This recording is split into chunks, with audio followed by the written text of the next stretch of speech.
ஜெய் ஸ்ரீராம். நான் தான் அனுமன். நான் காற்றின் மகன், ராமரின் பக்தன். என்னோட கதையை தான் உங்ககிட்ட சொல்ல போறேன். நான் சிறுவனாக இருக்கும்போது அந்த சூரியனை பழமாக நினைத்து சாப்பிட போனேன்.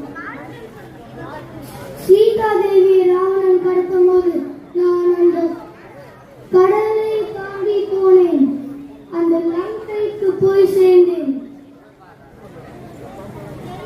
கண்டேன் சீதையை.